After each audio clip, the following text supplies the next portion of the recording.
CGTN, China Global Television Network.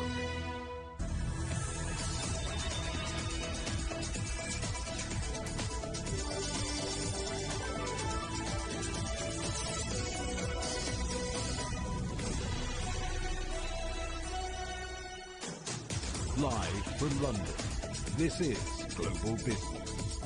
Hello, welcome to the programme. I'm Jamie Owen. And I'm Robin Dwyer. Our top stories.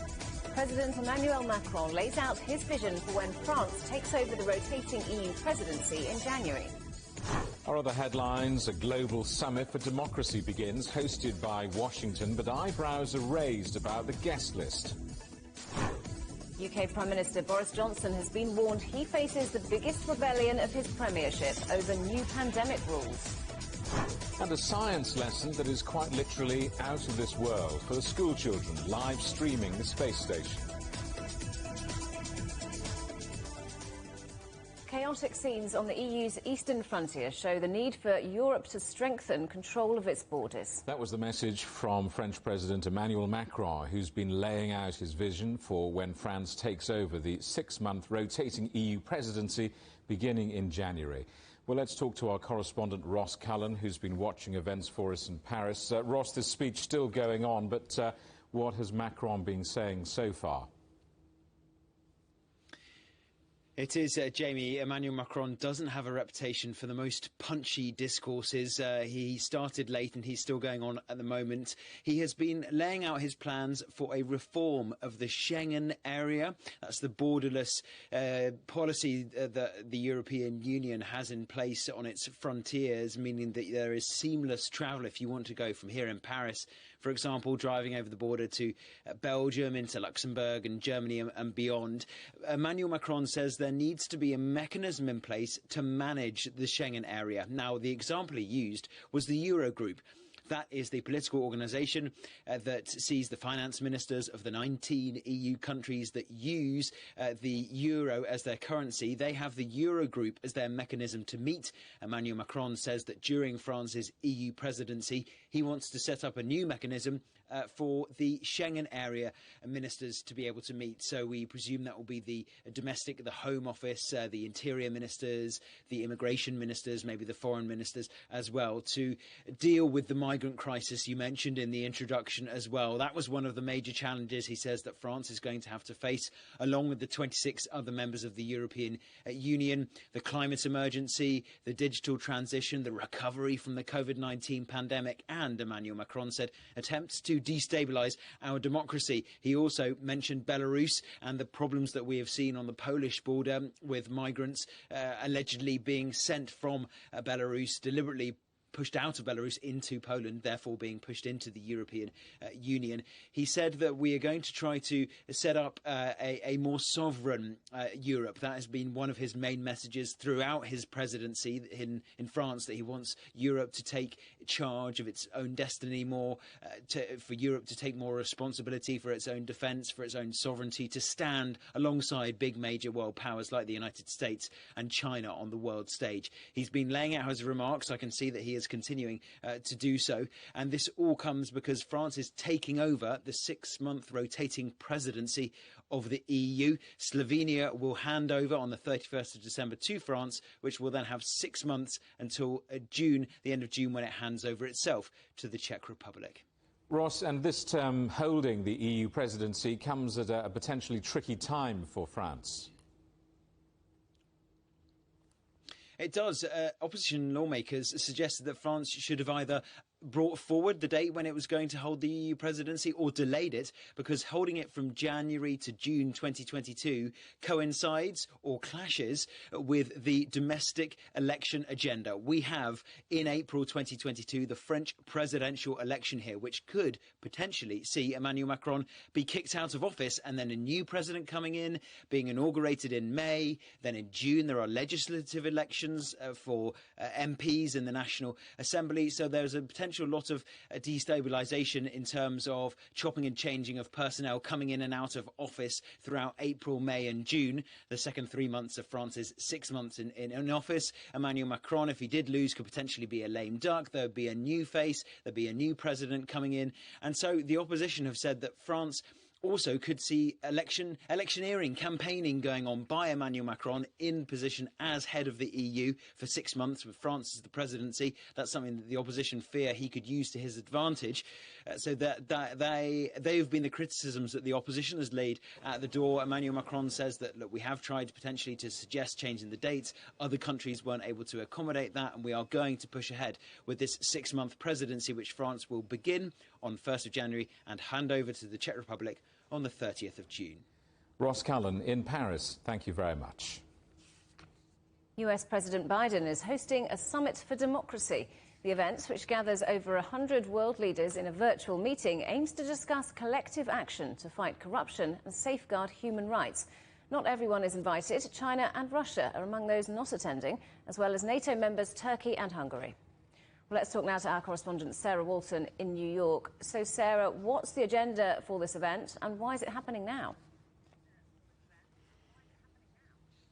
Well, the summit kicked off a couple of hours ago with an opening address from President Joe Biden, who said this summit wasn't being held because any one of the democracies taking part was perfect or had all of the answers, but it was happening in order to find ways to strengthen democracy, to fight back against corruption and authoritarianism, he said, and promote human rights. So we're going to be hearing from a number of world leaders, civil society groups, activists and journalists as well over this 2-day virtual event, the aim of which really is to come up with a set of specific actions and reforms that can be put into practice. But it's not clear how they're going to get everyone to agree on those. There's so many parties taking part in this, more than 100 countries, as you mentioned. The summit is also taking place against a background of strong criticism from countries like China and Russia, who say it is hypocritical for the United States to be leading a discussion on democracy when there have been a number of events this year that have really called into question the strength of democracy in the US.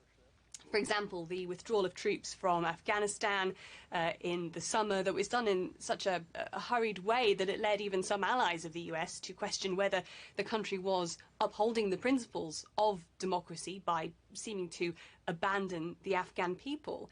And then closer to home, at the beginning of the year, President Donald Trump openly questioning the results of the general election, and then the subsequent riot at the US Capitol building by supporters of Donald Trump, who were aiming to stop the democratic process of that election being ratified. So, questions being raised in some parts as to the legitimacy of the US to host a debate on democracy.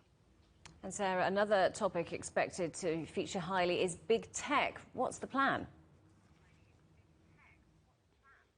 Yeah, so this is expected to be something of an overarching theme, really, running through all the debates and talks and discussions, the main focus of which, are being told, will be countering authoritarianism, fighting corruption, promoting respect for human rights. So this idea of big tech and its role running right the way through that.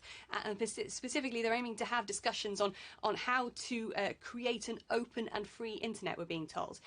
But again, questions being raised here as to why the US feels that it is in a position to be able to lead those discussions. It's prompted an angry response from the Chinese Ministry of Foreign Affairs. Here's what they had to say about that. The so-called Alliance for the Future of the Internet, promoted by the US, is another example of it trying to split the Internet, seeking technological monopoly and cyber hegemony, and suppressing technological development in other countries. The United States attempts to impose its own standards on other countries.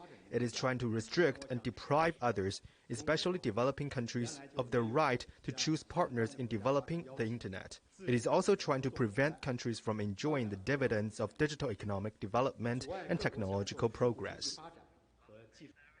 Now, we were expecting to get a big announcement from the US, time to coincide with this summit, of the creation of an alliance for the future of the Internet, something the US was hoping it would get a number of other countries to sign up to as well. But we're being told that for the moment, that announcement has been delayed. Sarah Walton in New York, thank you. Well, Hungary is the only EU country that hasn't been invited to US President Joe Biden's Summit for Democracy, which is being held virtually. The exclusion angered Budapest, and it has blocked the EU from jointly contributing to the summit. Andrzej Naj reports from Budapest. Hungary has prevented the European Union from being an official participant in the Democracy Summit convened by US President Joe Biden. Hungary is the only EU country that was not invited to the virtual meeting from 9 to 10 December that is addressing the challenges and threats to democracy worldwide. In response, the Hungarian government has blocked a united EU representation. Government spokesperson Gergely Gulyás says the United States has a greater democratic deficit than Hungary. Hungary does not have the same serious democratic problems as the United States. If we can help and America thinks it needs our advice, we are available. In Hungary, we are not at the point where nearly a third of the voters believe that a democratic election was rigged. According to analyst Peter Krekó, Hungary's omission was a clear message from Washington. There are other countries as well within the European Union where there has been democratic backsliding, such as Poland, for example, still because of the fact that they cultivate better relationship with the United States, and we do not see a pro-Russian and pro-Chinese shift as in Hungary. They have been invited to the summit. So the key point here, the key differentiating feature of Hungary is its geopolitical stance. Because of Hungary's blocking, the EU cannot come forward with a joint written proposal at the summit, and EU leaders can only represent the previously agreed common EU position. On Tuesday, Germany's incoming Chancellor, Olaf Scholz, promised his new coalition government would stand up for a strong EU and nurture the transatlantic partnership. We want to emphasize the transatlantic partnership and the cooperation in NATO. We want to be a part of the unity of democratic countries. I am very grateful to President Biden that he highlights this aspect of international politics. The Hungarian government has been battling with the EU for years over issues such as the rule of law and, within that, freedom of the press and the judiciary. US President Joe Biden promised he had organized the Democracy Summit during his presidential campaign. The meeting brings together political, business and civic leaders to discuss the challenges facing democracy and how to strengthen it. We can deliver for our people. The summit will feature a range of key speakers, from the UN Secretary General to the President of the European Commission, with opening and closing remarks by the US President. Andrzej Nagy, CGTN, Budapest. Italy's financial regulator has landed Amazon with a $1.3 billion fine after finding the online delivery service had put third-party sellers who choose not to use Amazon's logistics service at a disadvantage. The watchdog found sellers were not given the same access to Amazon Prime customers and faced having their accounts suspended if they did not meet tougher sales targets. More bad news for China's Evergrande after credit rating agency Fitch confirmed the real estate giant has defaulted on $1.2 billion of debt. Evergrande missed a foreign bond repayment last month, and despite being given a 30-day extension, it has missed that deadline too. The Risk Management Committee is now in charge of the company after it announced it may not be able to service $300 billion of debt. Indian farmers' leaders say they'll call off their long-running protests. That's after the government agreed to a number of demands, including consideration of guaranteed prices for all produce. Tens of thousands of farmers have been protesting for more than a year now against 3 agricultural laws. Last month, Prime Minister Narendra Modi made a surprise U-turn, saying he would repeal them. Lego plans to build a new factory in Vietnam to keep up with rapidly growing demand among children across Asia. The $1 billion plant will be Lego's second in Asia. The Danish firm opened one in China in 2016 and the first to be carbon neutral, powered by solar panels. You're watching CGTN. Still ahead, is social media harming young people? Instagram's boss is grilled by US senators.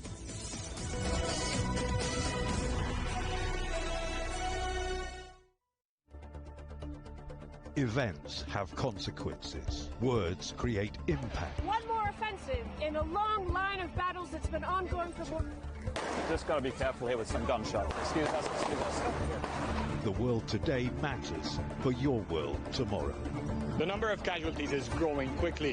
Why, this is one of the hardest hit towns in the region. The world today, every day on CGTN.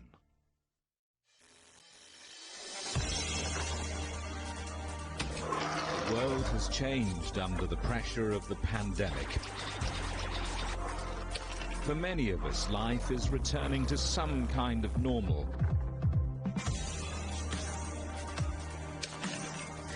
As we're adapting to changes in all of our lives, let Global Business Europe be your guide to the new normal. Join us weekdays on CGTN.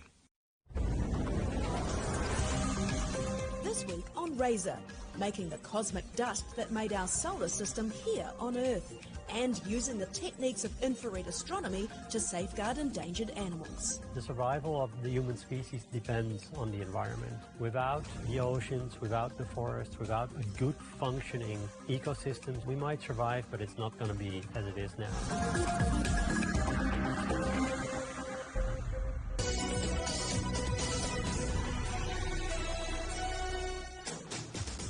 Welcome back to Global Business Europe.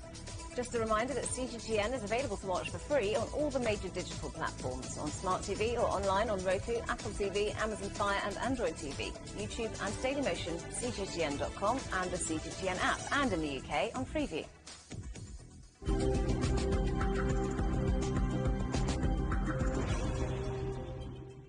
Boris Johnson has been warned he faces the biggest rebellion of his premiership over new pandemic rules. Many COVID regulations are being reinstated across England to try to deal with the rising cases of the Omicron variant.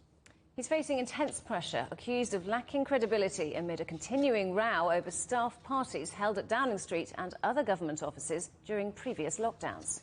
Well, let's talk now to our correspondent Guy Henderson in London. Guy, some coronavirus rules being reintroduced, reinstated, and not everyone is happy.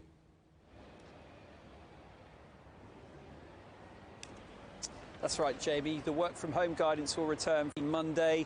Face masks are going to be mandatory again in more indoor settings through the winter months, it seems.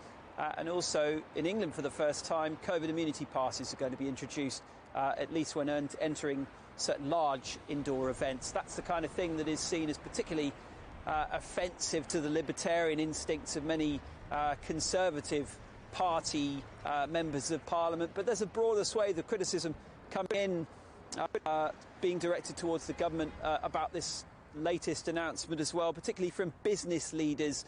The hospitality sector, for example, obviously very hard hit during the course of this pandemic. Executives there particularly are calling for extra government support due to the potential loss of business as these new restrictions come in at a time, of course, when the government had been winding down those sort of schemes in recent months. The government's position until very recently had been that it wanted to wait before making these kinds of big decisions about whether to bring restrictions back or not, depending on what data emerged from primarily South Africa, so that the British government could first more readily and more fully understand the exact nature of the threat posed by the spread of the Omicron variant. This sudden shift in the government's stance then appears to have blindsided reportedly even some senior ministers, even as health experts say this is the kind of measure, these are the kind of measures that are needed, and that there may well need to be more of them through the winter months. Jamie. And more revelations about lockdown parties. Just how much political pressure is Boris Johnson now under?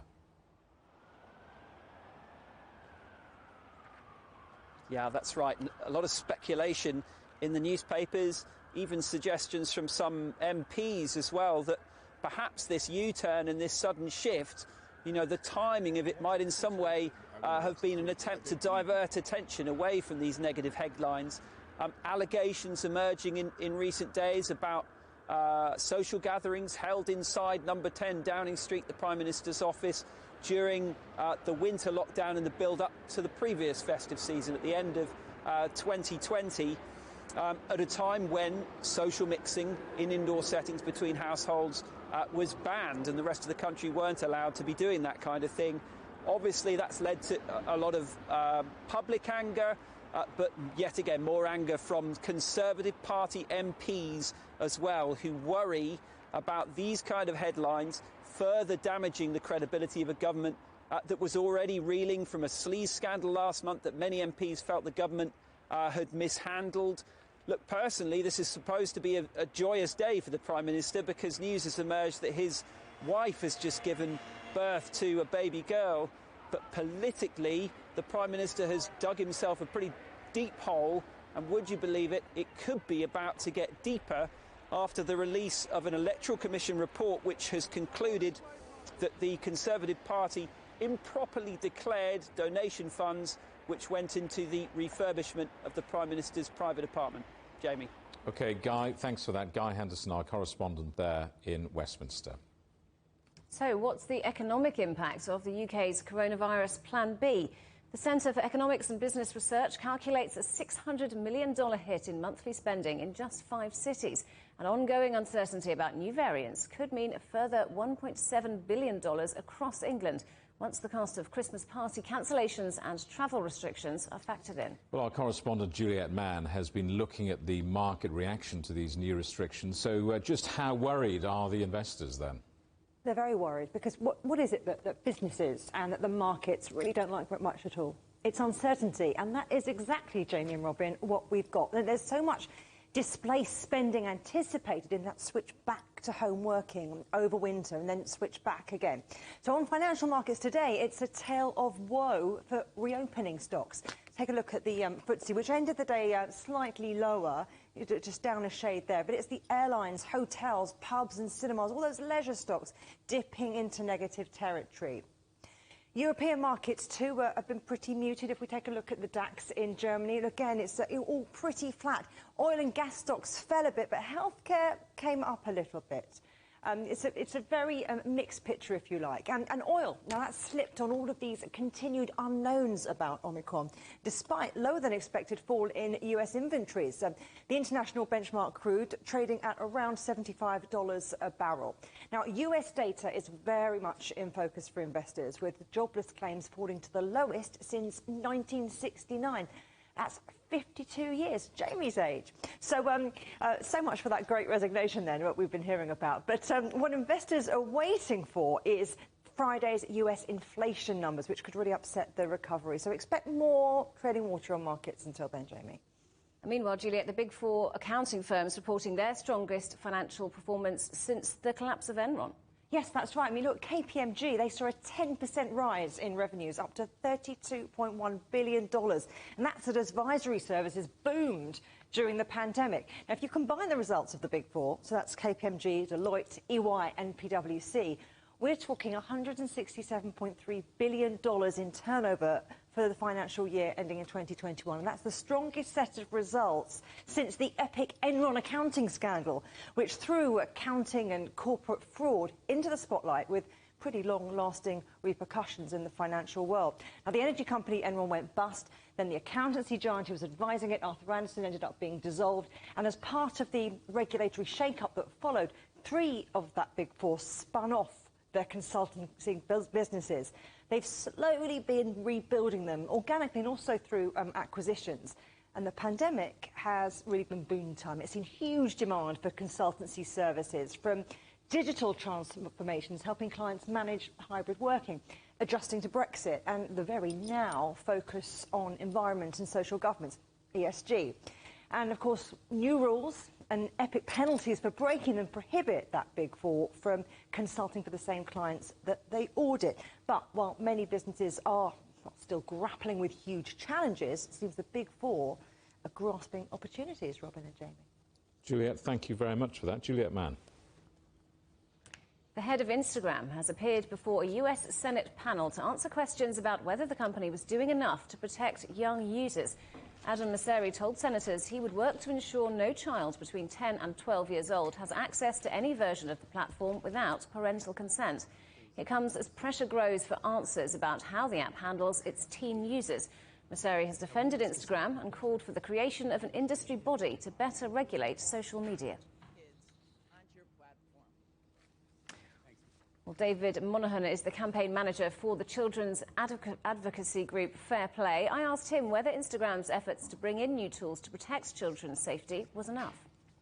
Oh, it's definitely not doing enough. And I think the sense that you get from the hearing yesterday is that they have no sense of accountability and no sense of urgency. You know, we heard a few months ago from the whistleblower, Frances Haugen, that Facebook was well aware of the harmful impacts of Instagram upon teenagers. It was feeding young girls content that promotes eating disorders. It exposes young people to strangers and possibly predators. It also just keeps kids, through manipulative design that maximizes engagement, it keeps kids glued to the platform too long. And despite having heard about these dangers, even in Congress a couple of months ago, we heard yesterday that they haven't even corrected the problems. The senators asked Mr. Masseri about the fact that they had set up dummy accounts, and they found the same problems still existing. They're still being fed pro-anorexia content. They're still having their privacy settings set at public when Facebook said that they would set them by default at private. So to say, oh, we'll set up an industry body in order to police an industry that has already hid the ball, hid their harmful impacts, that's not going to take care of the problem. So what should stricter regulation for Instagram look like in your view? Well, I think a couple of things. First of all, you heard Mr. Masseri talk about an Instagram for 10 to 12-year-olds. So right now, by its terms, no one under 13 should be on Instagram. But a few months ago, they announced that they would be creating a new Instagram for kids. Advocates like my organization, Fair Play, and experts around the world, and regulators here in the Congress said, don't do it. Don't attract even younger children to this harmful platform where they're getting a skewed idea about popularity and what's important, and they are just spending too much time online being manipulated. Well, we heard yesterday that they apparently still plan to go ahead with this platform. You know, they did call a pause on it a little while back, but yesterday he's talking as if they still want to do it. The other thing they need to do is change the way they treat teenagers. So they've announced a take a break feature where you could get these reminders if you've been on for a little bit too long. This gentle reminder will come on and say, maybe you want to take a break. Well, that is meaningless if the whole platform is meant to lure kids to spend as much time as possible online, to watch these influencer ads, and the minute they leave the platform, they have this fear of missing out because of the way the whole platform works. So we're talking about measures that are not taking seriously what young people need. And big tech in general is coming in for a lot of criticism at the moment. Is this move for regulation in Instagram just part of like a wider distrust of companies such as Apple and Google? Well, you know, a lot of these companies have a business model where they are maximizing engagement, sucking up people's sensitive information, feeding them advertisements based upon that data, and trying to kind of manipulate, especially young people, into making purchases in games. We need to change that business model across the board, and we need to put the well-being of kids first. You know, the UK has an age-appropriate design code, which says that tech platforms now have to put the well-being of young people first in designing their platforms. My group, Fair Play, and others are advocating for a design code like that in the United States. You're watching CGTN. Still ahead, the European Commission announces draft rules to give many gig workers employee benefits. But not everyone is celebrating.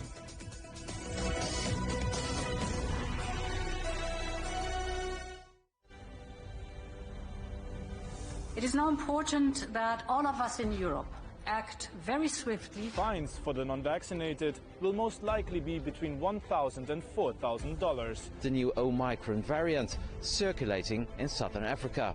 The financial markets have also reacted badly to the news. Growing dissatisfaction with the way the Dutch government is handling the pandemic. Cancelling the city's main public Christmas markets for the second year in a row. Protests and riots by those opposed to restrictions and vaccinations. There is no room for complacency in this ongoing battle against COVID. On the agenda with me, Stephen Cole, we look up into space.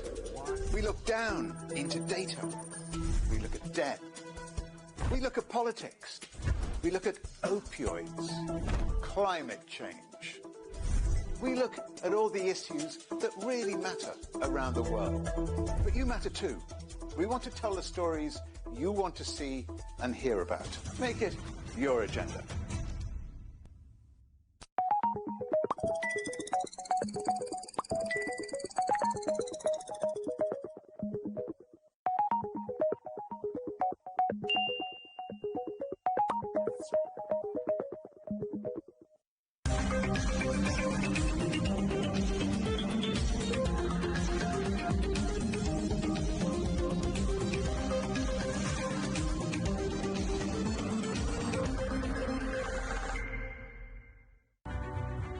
The agreement is signed. But what is the real deal now the UK has left the EU? For trade, for business, for the city, for ordinary people. Make sense of Brexit with CGTN.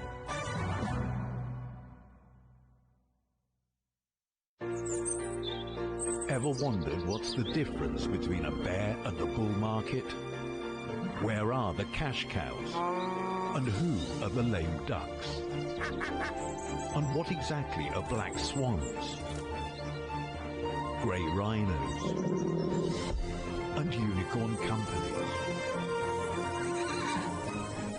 Make sense of it all with Global Business, only on CGTN.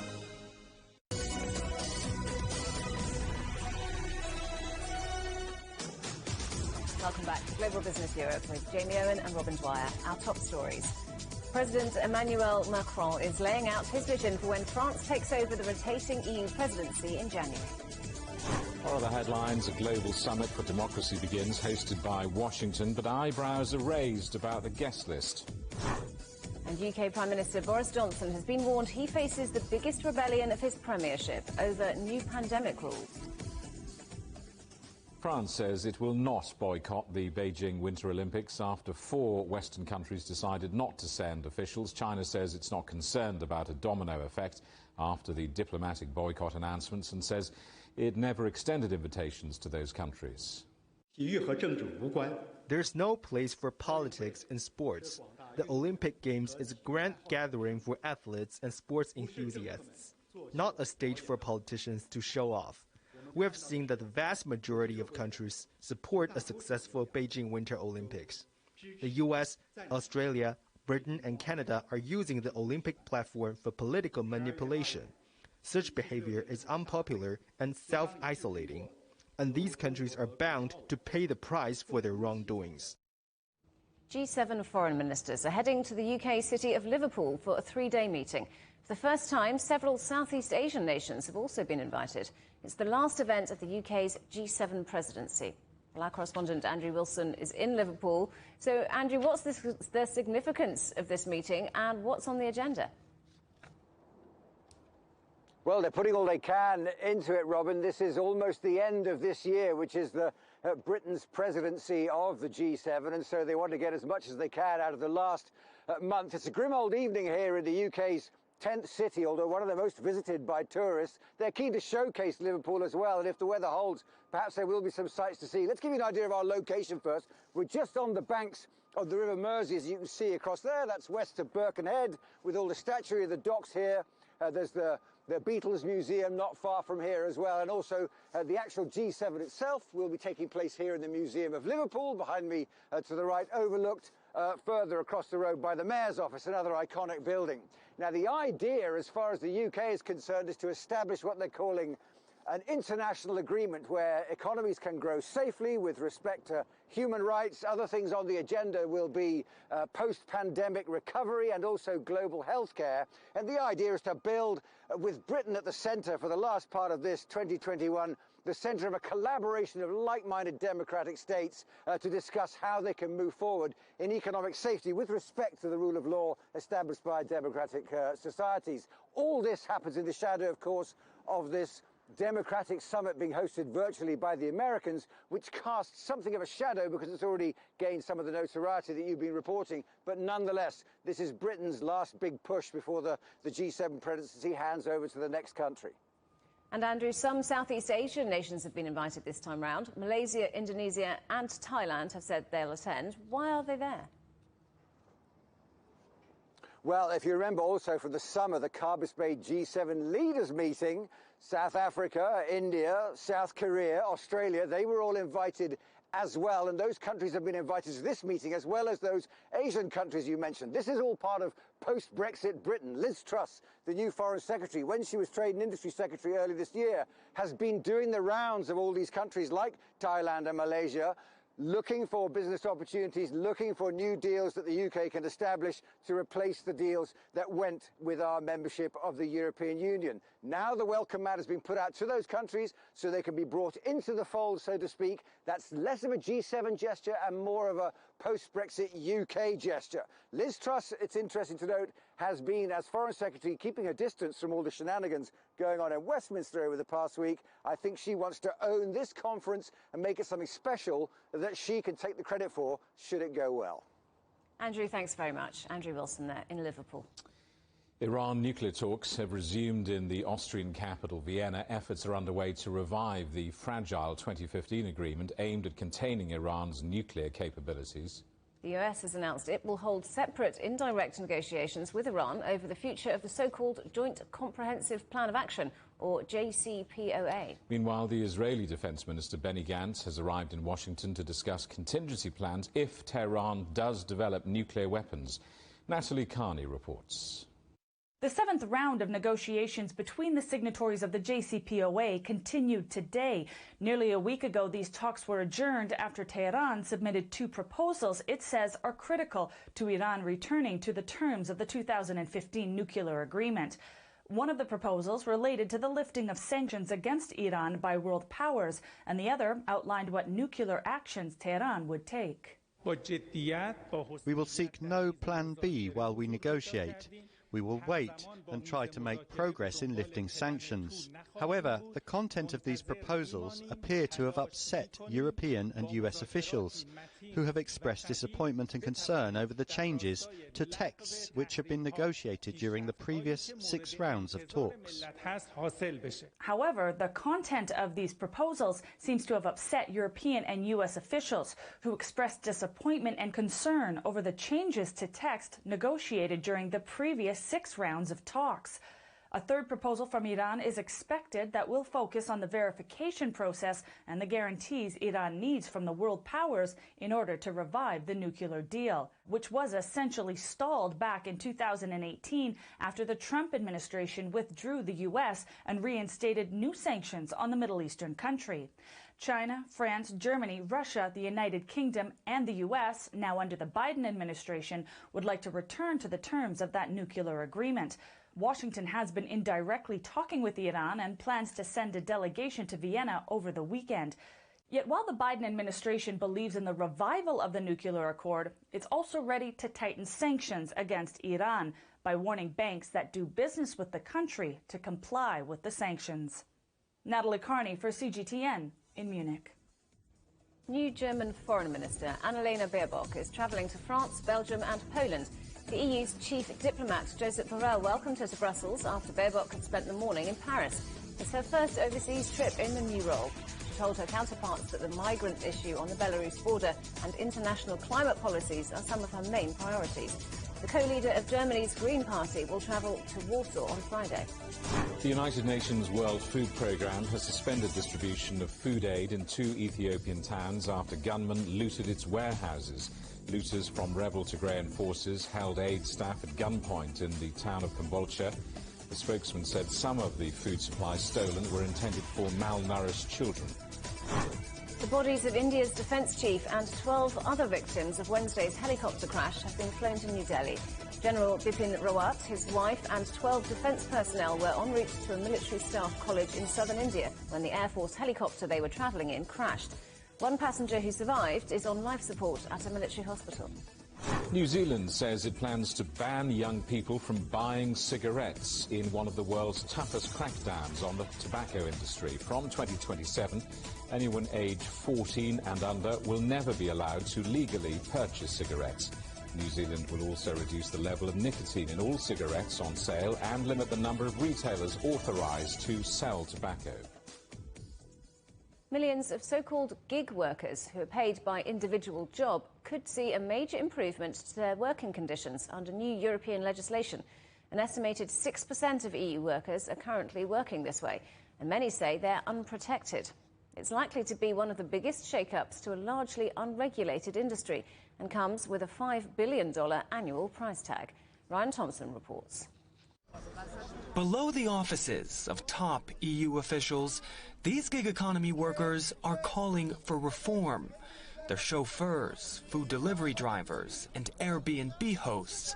But in most cases, they don't have the same employment safety net as other EU workers. We have no social protection because, unfortunately, the gig worker framework doesn't provide that in Belgium. I once got into an accident on the highway and the insurance from the delivery companies didn't cover anything. The gig economy follows a fractured rulebook across Europe.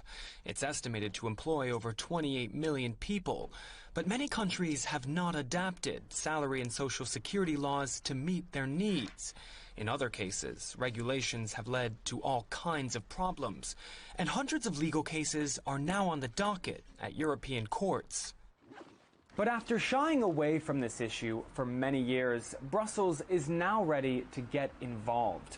A new effort from the European Commission aims to regulate and boost the social economy, with common rules for workers to be drawn up by 2023. On top of that, the bloc is aiming to help companies involved to scale up. Platform workers deserve the same level of protection than everyone in the EU under our social model. Workers would be guaranteed the minimum wage, plus access to sick pay, holidays, and other employment rights. But it comes at a major cost to companies, more than $5 billion extra each year, according to the EU's own estimates. Many in European government are happy to see some action, but are wary that companies like Uber and Deliveroo could eventually influence the final policy.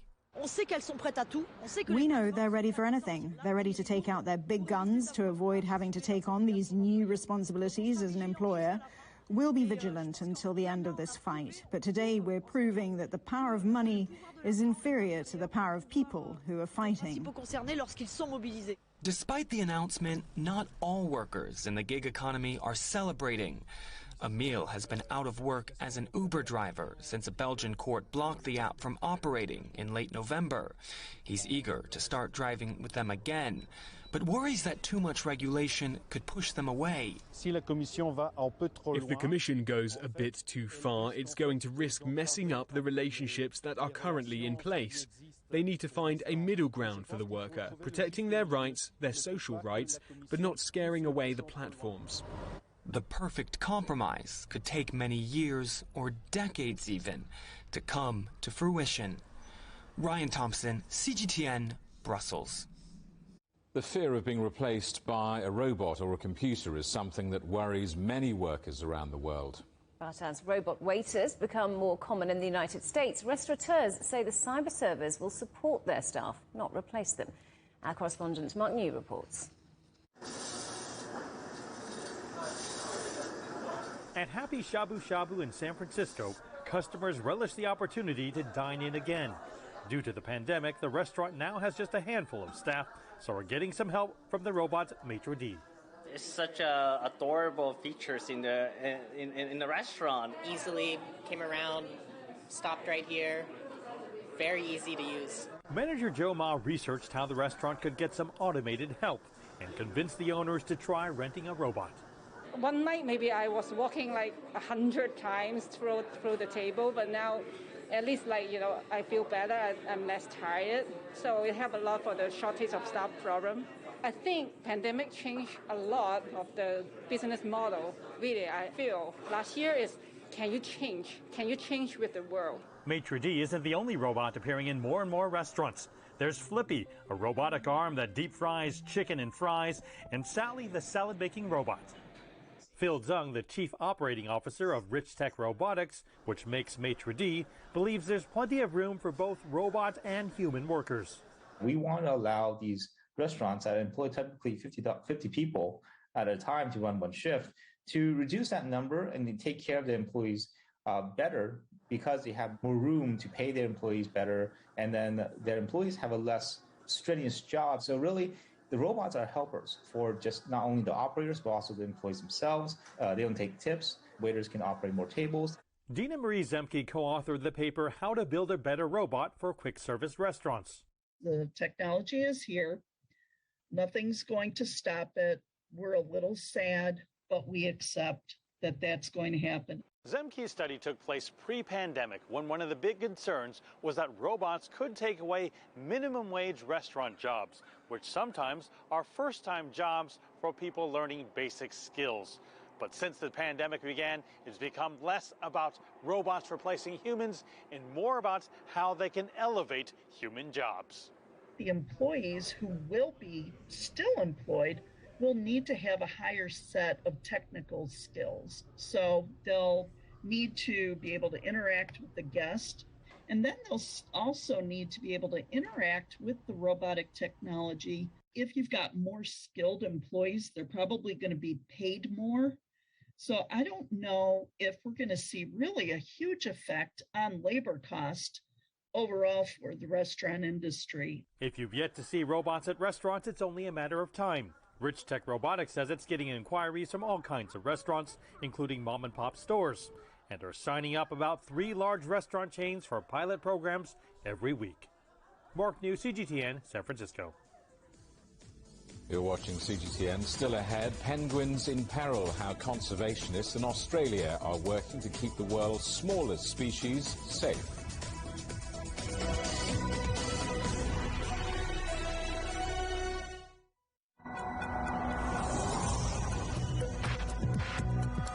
Each day, there are millions of stories. Each one can open new perspectives, new possibilities. Wherever you look, we are there to see, discover, explore. We put the pieces together to find what really matters to you, all around the world, all around the clock. Our reporters are at home across the globe. From our headquarters in Beijing and production centers in Washington, Nairobi, and London, China Global Television Network. Stories from across the globe, reaching people across the globe. CGTN. See the difference. Murray, what would you say is a good question? Stephen, I'd say it's one where there's always more than one answer. The Answers Project is a new podcast series from CGTN Europe. With me, Stephen Cole. And me, Mari Beveridge. In each episode, we'll take a complex question. And with the help of some of the world's foremost experts, shine light on some of the answers. So join us for The Answers Project. Available wherever you get your podcasts.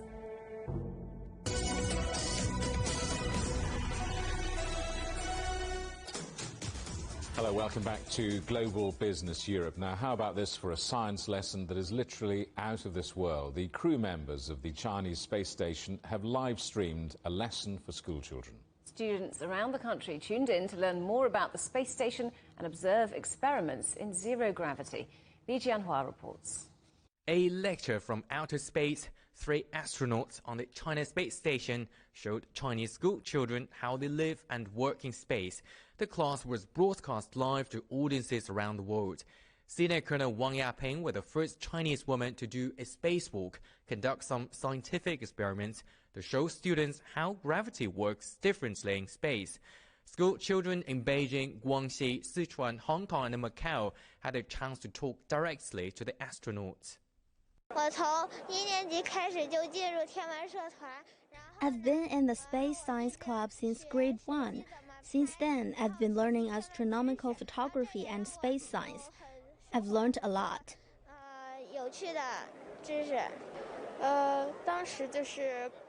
My science teacher taught me something about space science. I wasn't interested at first, but the more I learned, the more I realized it's different from what I thought. The 3 astronauts were sent to space in October. They'll spend half a year working on the space station. This is Wang Yaping's second lecture from space. She gave the first one in 2013. China has been investing more in young people's interest in space science. Space exploration mission is a symbol of a country's comprehensive power. China is transitioning from a major player in space to a major power. We need more talent, so aerospace professionals, space science popularization workers, and teachers have all been working to cultivate more talent and innovators.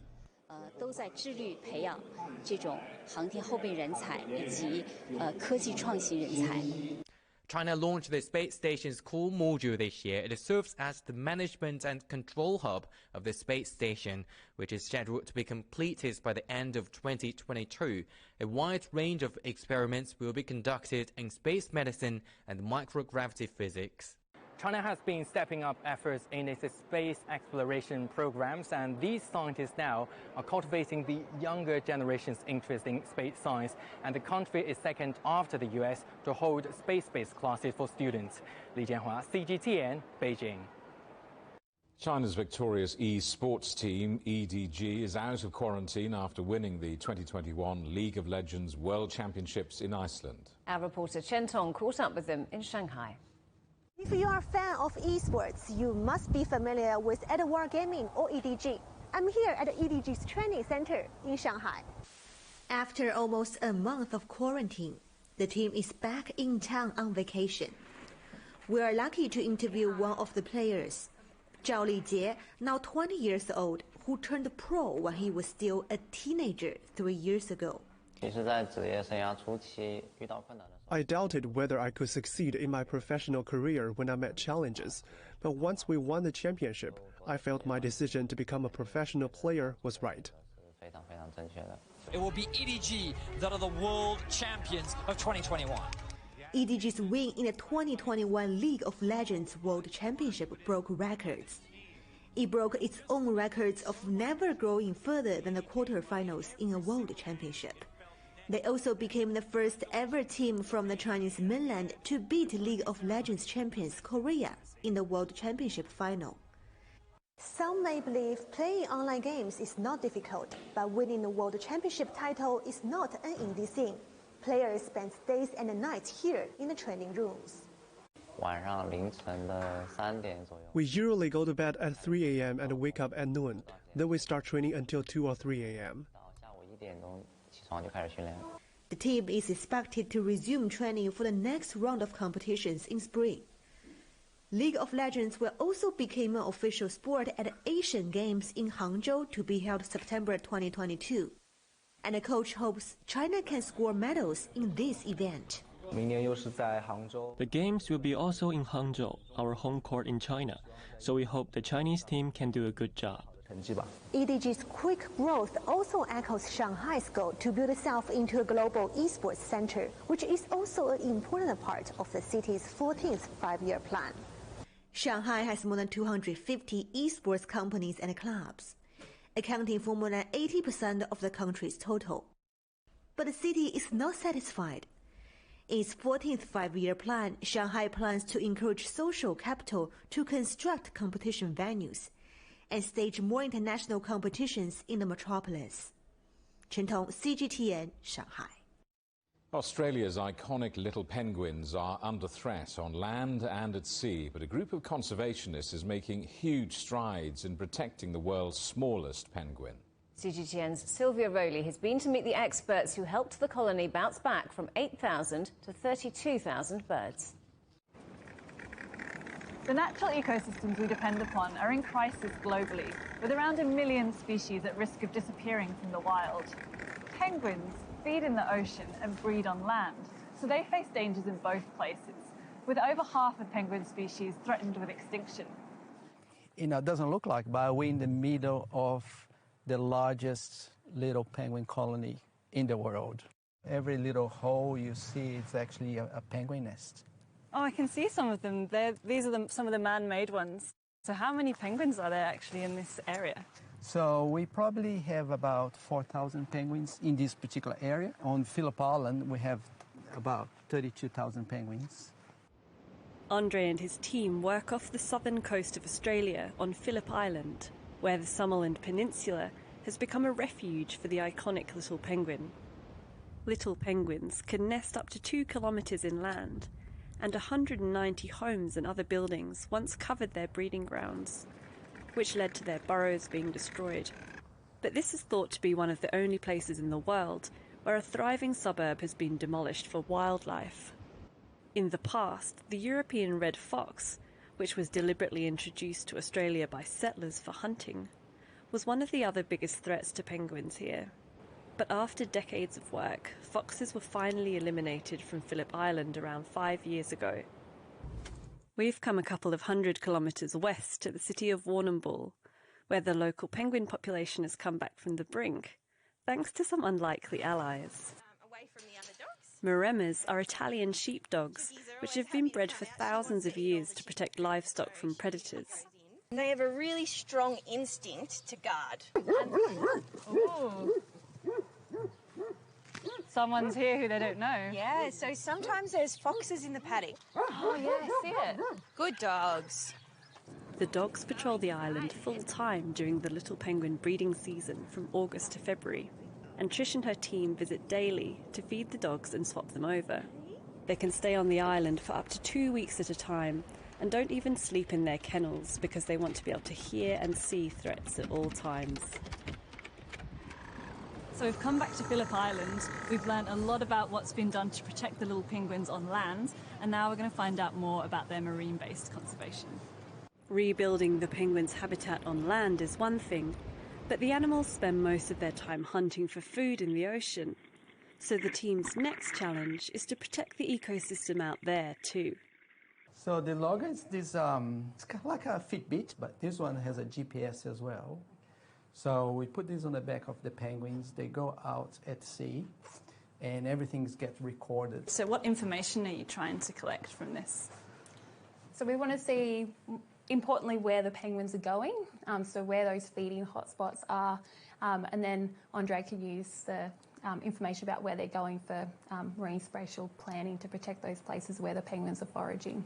Hundreds of thousands of tourists come here each year to watch the penguins waddle ashore at dusk. It's so cute to see them all waddling in together, and the fact that they're coming ashore in such numbers is a real testament to the conservation work that they're doing here, and hopefully the revenue from these tourism activities will help ensure that they're protected well into the future. Sylvia Rowley from our documentary series Razor, reporting from Phillip Island in Australia. The headlines again. President Emmanuel Macron lays out his vision for when France takes over the rotating EU presidency in January. Our other headlines: a global summit for democracy begins, hosted by Washington, but eyebrows are raised about the guest list. And UK Prime Minister Boris Johnson has been warned he faces the biggest rebellion of his premiership over new pandemic rules.